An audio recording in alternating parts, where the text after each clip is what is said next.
Dios te bendiga. Qué placer volver a estar contigo. Mi deseo y oración es que el Señor esté a tu lado, como poderoso gigante, cuidándote, protegiéndote, amparándote, como Él prometido hacerlo. En esta preciosa oportunidad quisiera invitarte a leer el libro de los Salmos. Vamos a leer el Salmo 24. Es un salmo pequeño en la costumbre judía. El Salmo 22, 23 y 24 se leían juntos. Y es interesante que el Salmo 24 es un salmo que trae mucha fortaleza, inspiración a nuestras vidas. Vamos a leerlo. Mira, lo escribe el rey David y lee de esta manera. Dice: de Jehová es la tierra y su plenitud, el mundo y los que en él habitan. Porque él la fundó sobre los mares y la firmó sobre los ríos. ¿Quién subirá al monte de Jehová? ¿Quién estará en su lugar santo? El limpio de manos y puro de corazón, el que no ha elevado su alma a cosas vanas, ni jurado con engaño. Él recibirá bendición de Jehová y justicia del Dios de salvación. Tal es la generación de los que le buscan, de los que buscan tu rostro, oh Dios de Jacob. Alzad, oh puertas, vuestras cabezas, y alzad vosotras puertas eternas, y entrará el Rey de gloria. ¿Quién es este Rey de gloria? Jehová el fuerte y valiente, Jehová el poderoso en batalla. Alzad, oh puertas, vuestras cabezas, y alzad vosotras puertas eternas, y entrará el Rey de gloria. ¿Quién es este Rey de gloria? Jehová de los ejércitos, Él es el Rey de la gloria. Vamos a orar. Padre amado, te damos gracias por este momento. Te damos gracias que tú eres el Rey de la gloria. Solo tú eres digno de recibir la honra, la gloria, la majestad. Por los siglos de los siglos tú eres Dios. Tú eres el Rey de los tiempos y de las edades. Tú eres el Rey de los santos. Eres el Rey de tus hijos, el Padre de misericordia. Y en esta preciosa oportunidad pedimos una fresca y nueva unción sobre nuestras vidas, para que con confianza podamos acercarnos no solamente a ti que eres el Rey de la gloria, sino también nuestro amado Padre que nos invita a venir a su presencia. Te lo pedimos en el nombre del Señor Jesucristo. Amén. Amén.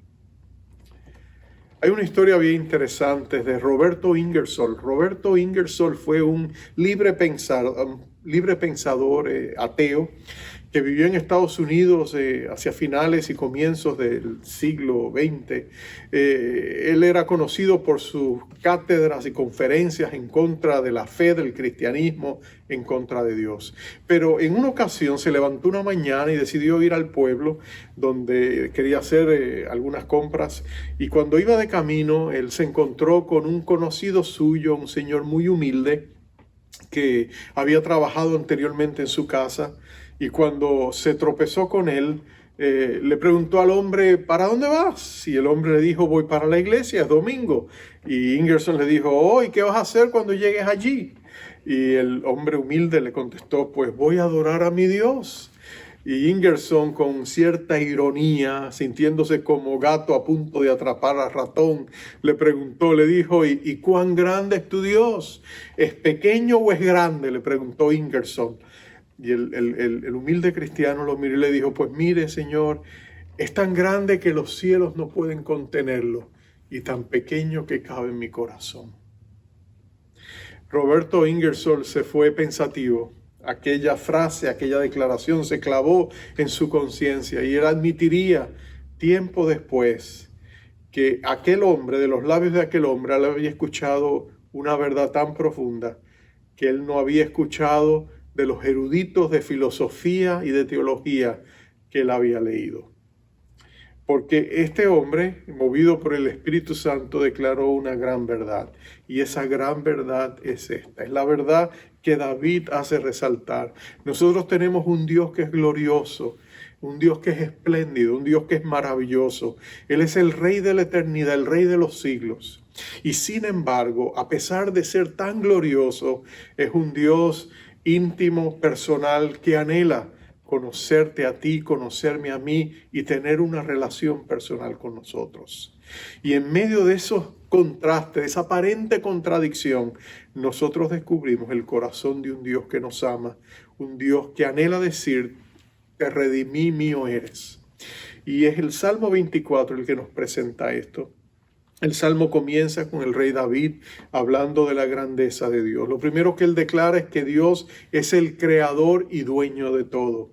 Él dice, de Jehová es la tierra y su plenitud, el mundo y los que él habitan. Y la razón es porque él la fundó sobre los mares y la firmó sobre los ríos. Dios es el sustentador, el creador, que hizo todo lo que existe. Y eso le da el derecho de propiedad sobre todo lo creado. Es cierto que la Biblia dice que después del pecado este mundo yace en el poder del maligno en cierta medida. Que el Dios de este mundo, decía el apóstol Juan con D minúscula, el diablo, el control, él es el Dios de este mundo, dice él. ¿Cómo podemos poner al lado estas dos verdades, balancearlas? Y yo te lo ilustro de esta manera. Si tú tuvieras una casa, un apartamento, un lugar que es tu propiedad y lo rentaras, la persona que vive allí de cierta medida tendría ciertos derechos sobre esa propiedad, ¿verdad? Si te paga las rentas, si es responsable con sus gastos. Por supuesto, tú no podrías presentarte cuando quisieras entrar por la puerta e interrumpirle en su habitación y decirle quiero hablar contigo. No, tú tienes que respetar el hecho de que él está rentando esa propiedad. Bueno, en cierta medida, aunque la propiedad es de su dueño, tiene que haber cierta deferencia hacia los derechos de los inquilinos, ¿no es cierto? Bueno, cuando el diablo usurpó el dominio, la autoridad que Dios le había delegado a Adán y Eva, en cierta medida, el diablo desarrolló y desplegó un reino de tinieblas sobre esta humanidad por razón del pecado y de la maldad que habían irrumpido con el pecado de nuestros padres. Pero eso no significa que Dios haya dejado de ser el dueño de todo lo que existe. Es Dios quien da la vida, es Dios quien sustenta la vida, es Dios quien es el dueño indiscutible de este hermoso planeta en que nosotros vivimos. Y nota que los serafines cuando cantaban delante de la presencia de Dios, según la visión que el Señor le dio al profeta Isaías, ellos cantaban y decían, Santo, Santo, Santo, es Jehová de los ejércitos, la tierra está llena de su gloria. Y es porque la gloria de Dios está aquí. La tierra entera le pertenece a Él y el día va a venir donde el contrato se expirará y Dios va a echar fuera de su casa al diablo que ha traído tanta destrucción a nuestras vidas. Pero mira esto, la pregunta no es de quién es esta tierra, la pregunta que el salmista se hace es, ¿cómo subimos a donde está Dios? ¿Cómo subimos al cielo? ¿Cómo podemos asegurarnos que esta vida efímera, cuando termina, nos llevará a las puertas del eterno Dios? Bueno, ahí es donde él hace la pregunta, ¿quién subirá al monte de Jehová? ¿Quién estará en su lugar santo? Y él procede a darnos la respuesta. Él dice, el limpio de manos, el puro de corazón, el que no ha elevado su alma a cosas vanas ni jurado con engaño, él recibirá bendición de Jehová. Y también recibirá la justicia del Dios de salvación. Cuando tú lees esas palabras, yo recuerdo cuando yo las leía en mi juventud por primera vez, eran palabras que en vez de inspirarme me desanimaban. Porque yo miraba mis manos y decía, Señor, yo no soy limpio de manos. Yo miraba mi corazón, en mi conciencia, en el espejo de mi conciencia y decía, Señor, yo no soy puro de corazón. ¿Quiere decir eso que nunca voy a poder estar en tu presencia? ¿Quiere decir que nunca podré estar contigo? ¿Que nunca seré merecedor de eso? Bueno, eso es lo que nosotros podríamos pensar. Pero mira lo maravillosa de la gracia de Dios, de la misericordia de Dios, porque Él nos dice que que nadie comienza en la cima. Ningún peregrino empieza y da su primer paso en su destino. Todos tenemos que caminar, y es lo que Él dice en el verso 6. Él dice, tal es la generación de los que le buscan, de los que buscan tu rostro, Dios de Jacob. Lo que Dios nos está diciendo es que aunque nosotros no tenemos manos limpias ni corazón puro, cuando nosotros empezamos a buscarle a Dios, cuando nosotros nos acercamos a Él con sinceridad, cuando tú y yo venimos a Dios tal y como somos, reconociendo nuestro pecado y nuestra maldad, pero buscando su misericordia, cuando reconocemos como aquel humilde hombre que habló con Roberto Ingersoll, nuestra pobreza espiritual, y nos humillamos delante de Dios, Dios tiene misericordia de nosotros. Por eso es que la vida de Jesucristo es tan importante, porque Jesucristo sí tuvo manos limpias y corazón puro. Y cuando Él murió en la cruz del Calvario, Él abrió la puerta para que a través de su obra completada en la cruz y por la misericordia y el perdón que Dios estableció allí, ahora tú y yo podamos venir, aunque tengamos manos sucias y corazones no puros, impuros, y venir a la gracia que Él manifiesta, porque en Jesucristo Él nos va a impartir el perdón, la misericordia y la gracia que tú y yo necesitamos. Ese es el comienzo de nuestra búsqueda. Tal es la generación de los que le buscan, de los que buscan tu rostro, oh Dios de Jacob. Y es significativo que Él use el nombre de Jacob. Si tú recuerdas, Jacob era el nieto de Abraham, el padre de la fe.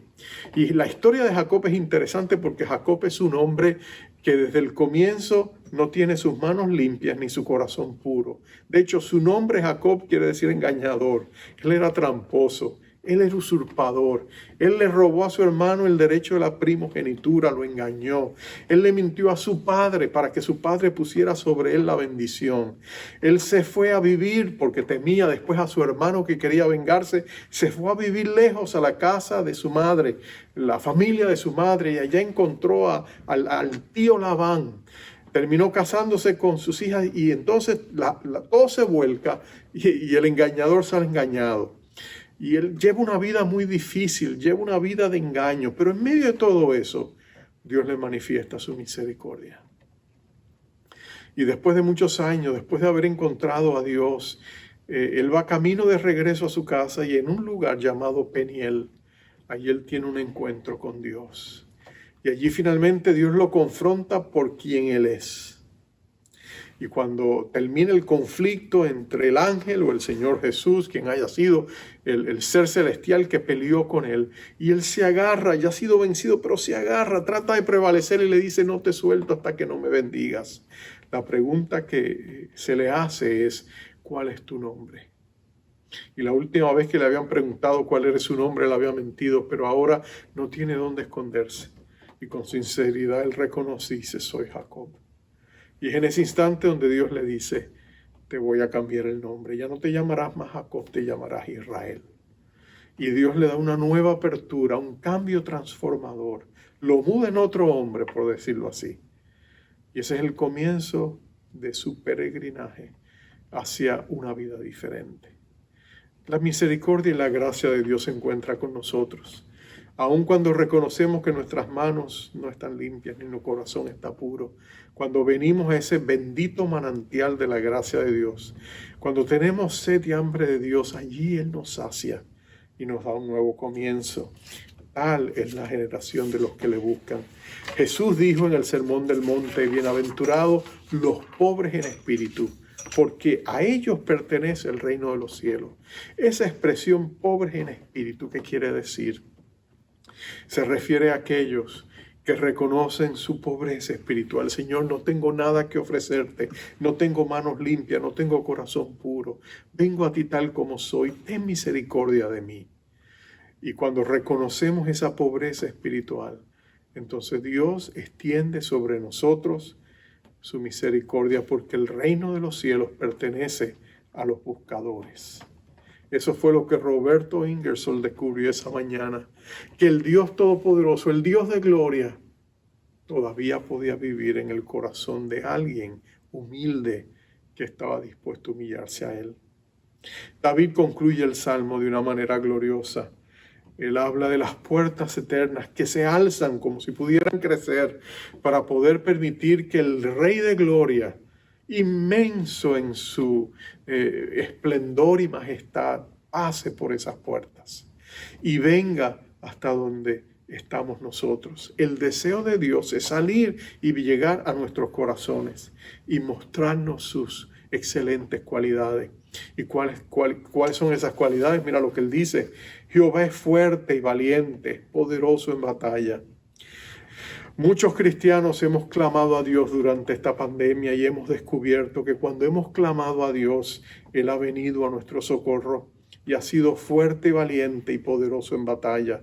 ha tenido misericordia de sus hijos. Él ha sanado a los enfermos, ha tenido misericordia de los que estábamos infectados. Nos levantó cuando habíamos visto el abismo de la muerte y extendió sobre nosotros su misericordia, porque Dios nos ama, porque grande es su amor para los que buscan su rostro. La pregunta entonces es, ¿dónde estás? ¿A dónde quieres ir? Porque si tú eres uno de esos buscadores que sienten en lo más profundo de su corazón esa hambre, esa sed de encontrar a Dios y su propósito, o si eres un cristiano que te has apartado y te da pena y vergüenza volver a Dios porque sabes que le ha fallado, a ti también viene el llamado porque Dios te está diciendo, venid a mí, todos los que estén hambrientos y sedientos, y yo les daré de tomar y yo les daré de comer. Grande es la misericordia de nuestro Dios. El libro de Apocalipsis termina mostrando la gran victoria de nuestro Dios. Pero hay un momento al comienzo del libro, en el capítulo 2, el capítulo 3, donde se presentan una serie de 7 iglesias. La última iglesia es la iglesia de la ciudad de la Odisea. Era una ciudad rica, era una ciudad visionaria, era una ciudad que era un centro de medicina, era una ciudad tan próspera que cuando fue destruida por un terremoto, ellos le dijeron al emperador, no se preocupe, no mande dinero, nosotros lo podemos hacer por nuestras propias cuentas. Y reconstruyeron la ciudad. Era una ciudad que parecía que había sido bendita y bendecida y besada del cielo. Pero cuando Cristo se presenta en la iglesia que está allí, encontramos a Jesús fuera de la puerta tocando para que lo dejen entrar. ¿Tú te imaginas eso? Jesús tocando a la puerta de la iglesia para que lo dejen entrar. Y la iglesia que estaba allí era una iglesia que se creía visionaria, se creía rica, se creía en salud y bien vestida. Pero cuando Jesús le evalúa, le dice, la realidad tuya es diferente. Cuando yo te miro con ojos espirituales, tú eres pobre, estás desnuda, estás ciega. Porque la cualidad material y la cualidad espiritual no estaban en la misma página. Pero Jesús está en la puerta y Jesús dice estas palabras, he aquí, yo estoy a la puerta y llamo. Si alguno oye mi voz y abre la puerta, entraré a él y cenaré con él y él conmigo. Mira la condescendencia misericordiosa de nuestro Señor Jesucristo. Pudiendo él reaccionar con enfado ante el insulto de que en su propia iglesia lo tuvieran fuera, él toca la puerta con humildad y dice, déjame entrar, quiero compartir contigo. Si tus pecados son rojos como el carmesí, yo los haré blancos como la blanca lana.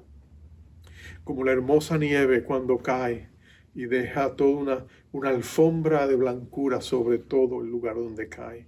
Dios nos promete limpieza, Dios nos promete perdón, Dios nos promete aquello que tú y yo no podemos adquirir, limpieza de manos, pureza de corazón. Jesús está a la puerta y toca. Qué privilegio que el Señor de gloria quiere estar contigo y esté tocando a las puertas de tu corazón en este instante y diciéndote, yo te amo, yo quiero compartir contigo, yo quiero estar a tu lado. Mira la humildad de nuestro Señor. En días pasados yo estaba orando y sentía que me preguntaba si Dios viniera a Nueva York, ¿a dónde iría Él?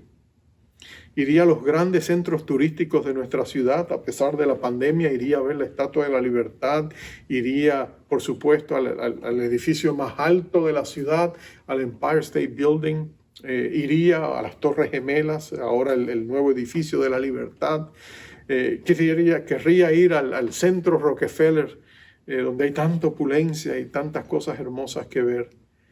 Pero yo sospecho que el Señor Jesucristo no estaría impresionado con esos monumentos y esos lugares. Jesús preferiría las casas de aquellos hombres y mujeres que le aman. Él le gustaría llegar a esas puertas y tocar esas puertas como la tuya y decir, déjame entrar, quiero estar contigo, quiero mostrarte mi amor. Me siento más en mi casa cuando estoy en corazones receptivos.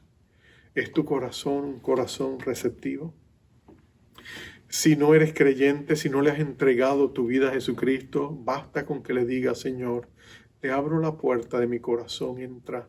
Quiero que seas mi Señor y mi Salvador. Quiero recibirte, quiero que mi casa sea tu casa. Quiero que tú vengas y me bendigas. Si eres un cristiano que quizás te has apartado de la senda del Señor, qué precioso que el Señor Jesucristo, como el buen pastor que busca la oveja perdida, viene hasta ti y te dice: yo te amo, nunca he dejado de amarte. No te amo hoy más que te amé cuando te salvé, pero te extraño. Quiero estar contigo. Extraño tu presencia. Y el Señor te invita a que vengas y recibas perdón y reconciliación. Y si eres un cristiano que conoces a Jesús y estás en fuego y lo has estado buscando y has recibido su amor y su misericordia, hay tanto más que Dios quiere hacer en ti y hacer por ti y hacer a través de ti. Basta con que le digas: Señor, te abro la puerta cada día más. Me rindo cada día más. Quiero que tu luz brille en cada lugar recóndito de mi alma. Que no haya sótano, ni ático, ni ningún cuarto oscuro que esté bajo la llave de mi rebelión o de mi rechazo. Que vengas tú y traigas tu luz a cada lugar por escondido que hay en mi ser. Quiero que tú brilles completamente en mi vida. Y si tú haces esta oración, el Padre te va a escuchar, el Hijo te va a escuchar y Él vendrá y estará contigo. Vamos a orar.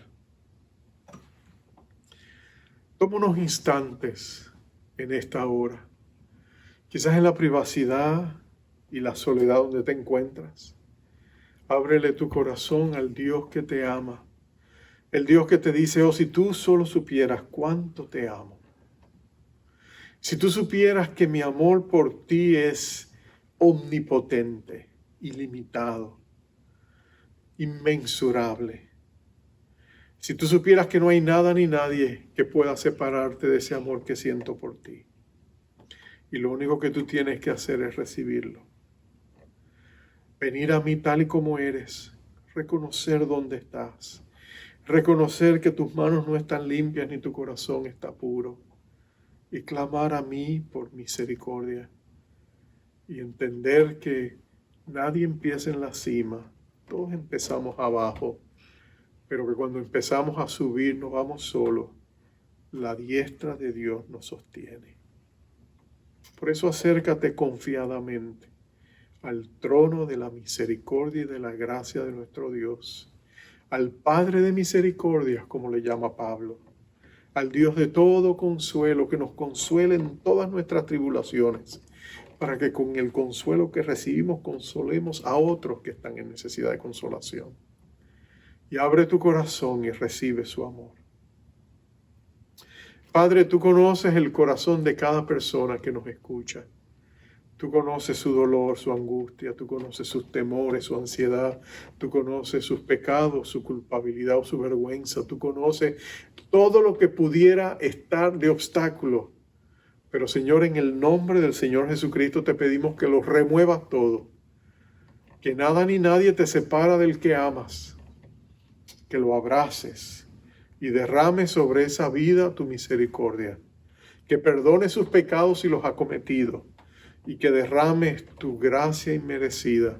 Y Señor, que establezcas un vínculo, una relación diaria con esa persona. Y que a través de tu palabra Él pueda escuchar tu voz. Y que a través de tu espíritu Él pueda recibir tu misericordia. Bendícenos, oh Dios, en medio del tiempo en que estamos viviendo. Déjanos la seguridad de saber de que no estamos solos. El Dios Todopoderoso está a nuestro lado. Y si tú estás con nosotros, ¿quién puede estar contra nosotros? Todo lo podemos en Cristo, que nos fortalece. Recibimos tu amor. En el nombre precioso de nuestro Rey de Gloria, el Rey Jesús, te lo pedimos. Amén. Que el Señor te bendiga, te guarde, que haga resplandecer su rostro sobre ti, tenga de ti misericordia. Que Jehová alce sobre ti su rostro y ponga en ti paz. Bendiciones.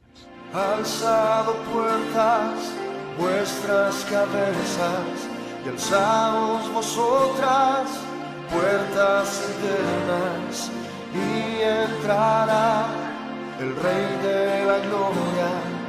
¿Quién es este Rey de Gloria?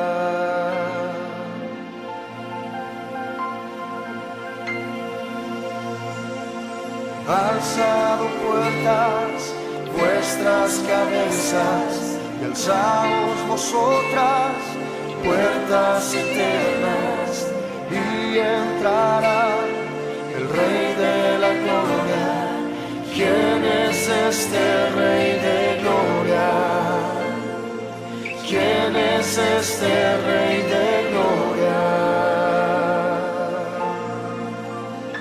Es Jehová, Dios poderoso es Él, Dios de los ejércitos, fuerte y valiente en batalla. Rey de la gloria, Rey de la gloria es Jehová. Tu reino no tiene final, pues tuya es la tierra y todo lo que en ella. Rey de la gloria, Rey de